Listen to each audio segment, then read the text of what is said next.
बंधुओं, जैसे दवाई होती है, आपको डॉक्टर दवाई लिखे तो आप बाजार से कितनी दवाई लेकर आते हो? बताओ ना। जितनी डॉक्टर ने लिखी है उससे कम लाते हैं। बच जाएगी तो क्या करेंगे, पहले ठीक हो गए तो दोबारा फिर ले आएंगे, उससे ज्यादा नहीं लाते। बोलो ना। हाँ, नहीं लाते ना दवाई। धन को भी दवाई की तरह प्रयोग करो, जितनी जरूरत हो उतना लो, और बाकी कल भी बताया था, सुमरन करो सदा ईश्वर का, गुरुजन का सम्मान करो, कम हो तो संतोष करो और ज्यादा हो तो दान करो। या तो वहां लगा दो या यहां लगा दो, तुम्हारे पास रहेगा, तुम्हें भी डर, तुम्हारे पास रहेगा रक्षा करने का डर। तो इसको सही जगह सही ठिकाने पे लगा दोगे, इसका सही सदुपयोग हो जाएगा। तो दवाई जितनी हम यूज करते हैं, धन को भी इसी तरह से दवाई के समान ही यूज करना चाहिए।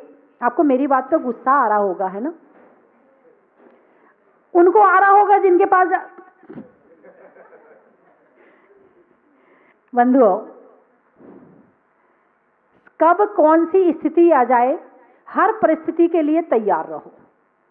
सब बड़े निश्चिंत थे कि काला धन निकालेंगे तो स्विस बैंक का निकालेंगे, लेकिन हो गया उल्टा। उसने वहां की जगह यहां धावा बोल दिया। लेकिन यदि स्थिति आई है, अब इसका सामना तो करना पड़ेगा। राजा, वैद्य और साधु, इनकी सेवा करो, इनकी भक्ति करो, और अग्नि, राजा, वैद्य, साधु और अग्नि, भक्ति भी करो, सेवा भी करो, लेकिन थोड़ा सा दूर रह के।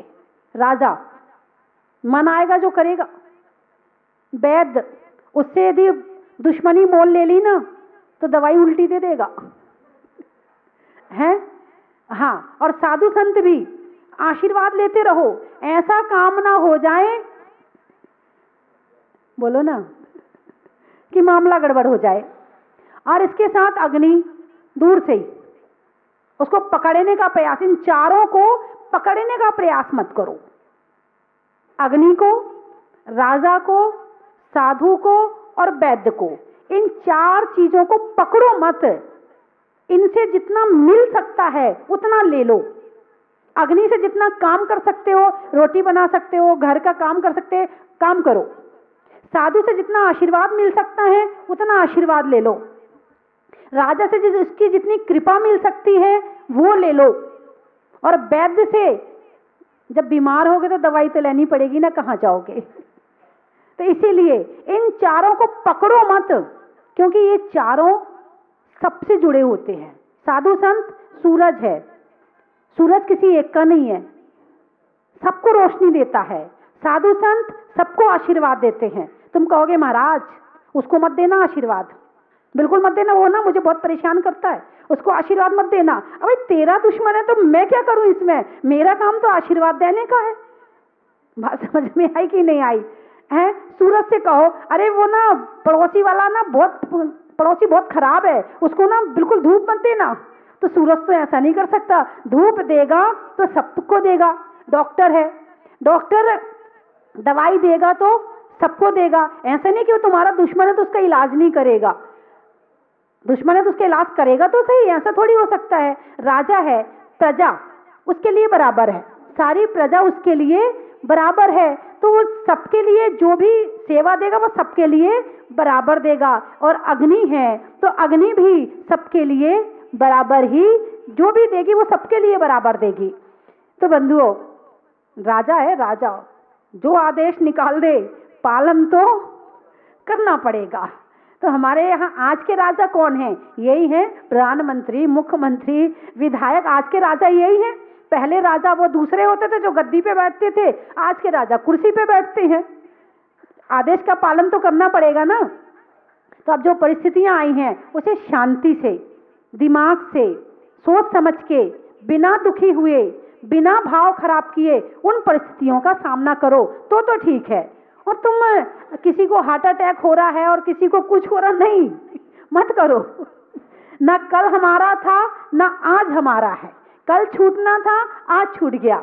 ऐसे भाव बनाकर अपने मन को शांत रखें ताकि आप आगे और कुछ प्राप्त कर सकें। आज परिस्थिति ऐसी आई है, कल अच्छी भी आएगी। आज अंधेरा हुआ है तो कल उजाला भी होगा। तो इसीलिए औरों को भी समझा दें, क्योंकि मैं समझ रही हूँ कि भक्तों के ऊपर निश्चित है, क्योंकि मोह माया में डूबे हैं। मोह में और बोलो ना, रहने के लिए काया का और काया की छाया का और आपकी माया का बोलो ना, बड़ा मुश्किल है, बड़ा ही मैं तो बोलना है। तो ये कभी भी धोखा दे सकती है। लक्ष्मी है, खड़ी खड़ी आती है। कैसी आती है? खड़ी आती ना।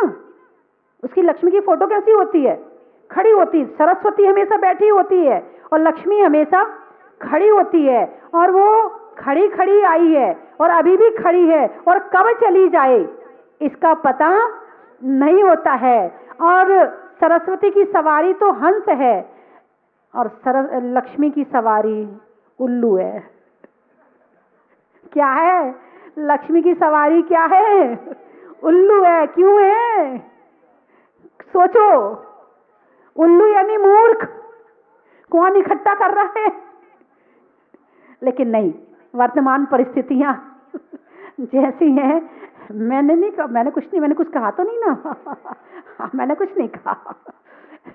तो लक्ष्मी के पास उल्लू बैठा है तो कम से कम हम उल्लू ना बन जाएं। अपने जीवन को हंस के समान बनाएं, सरस्वती को अपने साथ रखें तो लक्ष्मी भी हमें सुख देगी। और सरस्वती हमारे पास नहीं रहेगी तो लक्ष्मी भी हमें सुख देने वाली नहीं है। इन दोनों को अपने पास में रखें। शास्त्र का स्वाध्याय करें, जिनवाणी का स्वाध्याय करें। इससे हमारा मन प्रसन्न रहेगा, ज्ञान रहेगा और पुण्य आएगा तो लक्ष्मी तो पीछे अपने आप चली आएगी। तो आप लोग अपने आप को संभालें। बोलिए 24 भगवान की। धर्म स्नेही बंधुओं, एक राजा जंगल में गया। वो एक सन्यासी के पास पहुंचा,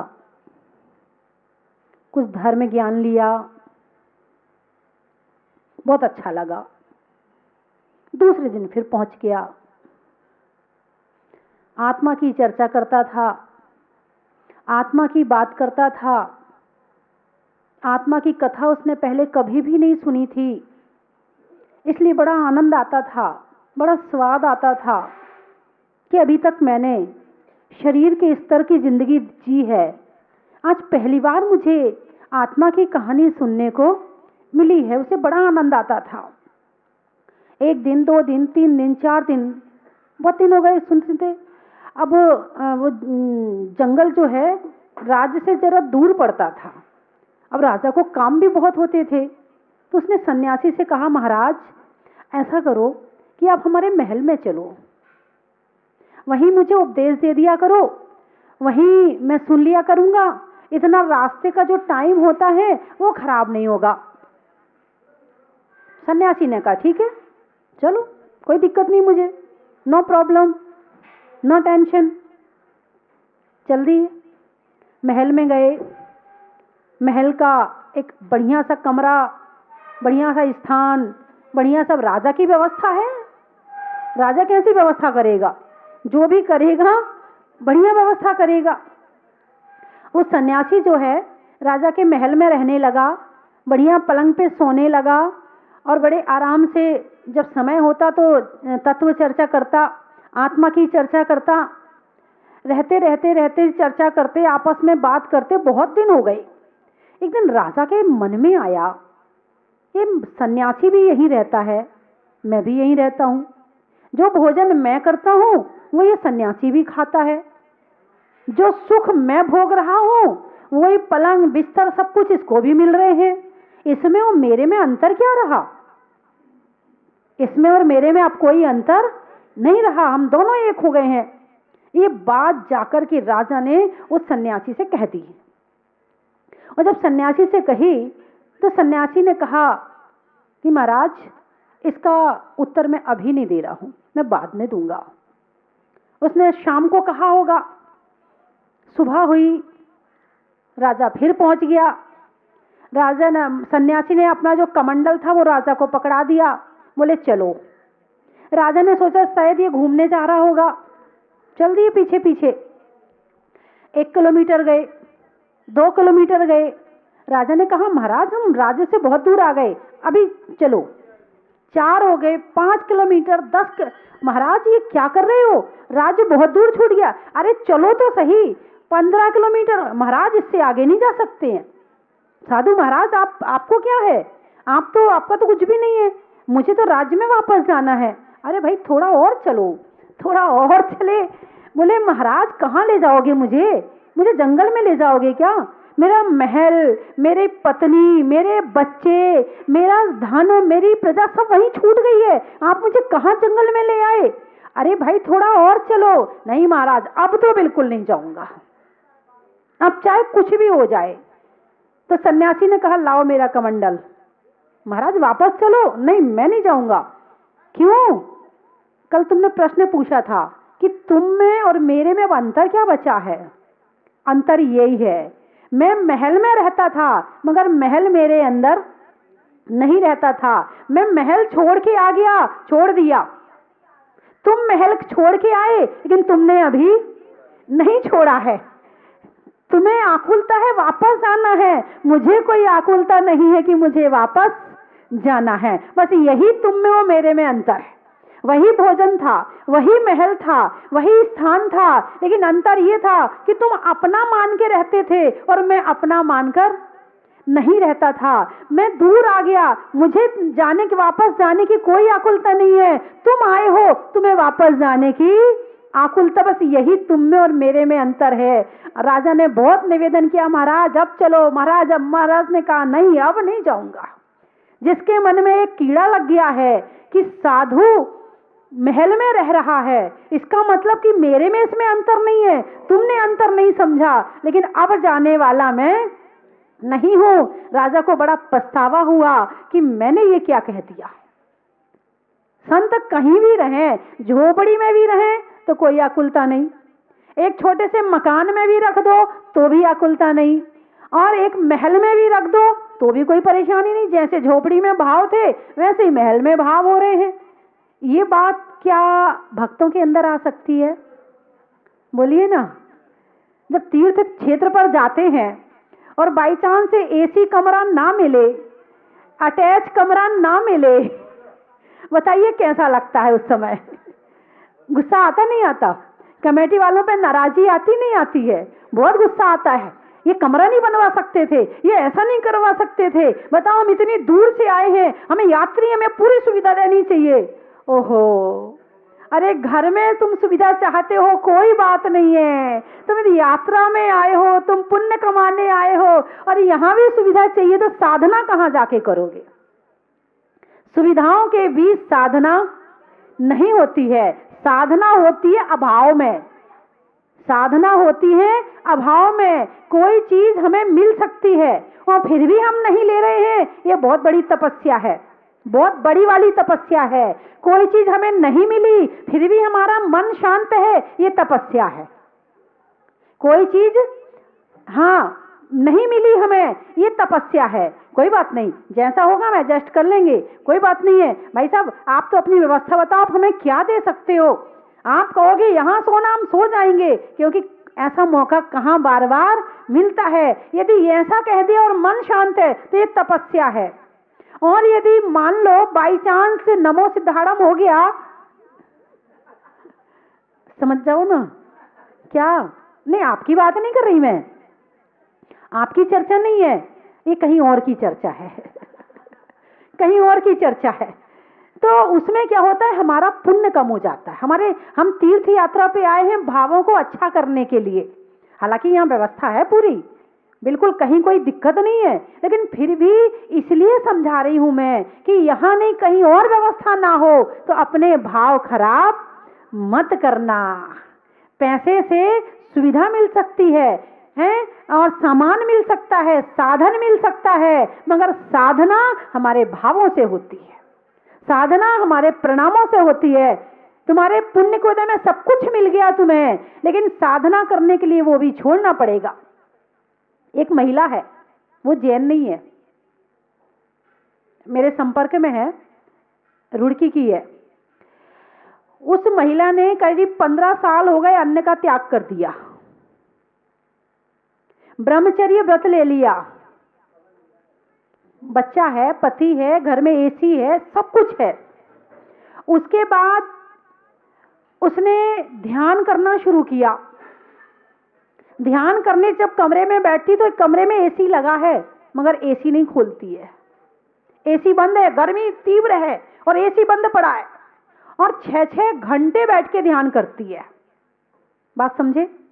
6 घंटे गर्मी के दिन में बिना एसी के कमरे में बैठे हुए हैं और ध्यान में मन लग गया, समझना हम परीक्षा में पास हो गए। और एसी है, उसके बाद भी हमारे भाव खराब हो रहे हैं, तो समझना हम फेल में भी फेल हैं। किस एसी भी मिल गया फिर भी हमारे भाव अच्छे नहीं है, और एसी नहीं है और फिर हमने तपस्या करी है, तो समझना कि हम अपने जीवन को साधना की तरफ ले जा रहे हैं। लाइट वाले जब लाइट चली जाती है तो कितनी गालियां देते हो लाइट वाले को, देते हो नहीं देते हो? सर्दी आ गई, सुबह सुबह लाइट जरूर जाएगी क्योंकि सब गीजर चलाएंगे, फिर ठंडा पानी इधर उधर से करना पड़ता है। गुस्सा आता है नहीं आता है? आता है ना? नहीं, गुस्सा नहीं करना, जैसा है एडजस्ट करेंगे और जैसा है उस हिसाब से रहेंगे। साधनों ने हमारी साधना को बेकार कर दिया है। पहले के समय के लोग, जब मोबाइल नहीं था तो क्या जीवन नहीं था? हैं? जब गीजर नहीं थे तो क्या पानी गर्म नहीं होता था? जब गैस नहीं थे तो क्या घरों में रोटियां नहीं बनती थी? जब तुम्हारी कपड़े धोने की मशीन नहीं थी तो क्या कपड़े नहीं धुलते थे? जब पहले पानी की टंकी नहीं बनाई जाती थी तो क्या लोगों को पानी नहीं मिलता था? सब कुछ मिलता था। वैसे ये था कि पहले मेहनत से मिलता था, अब बटन दबाने से मिल जाता है।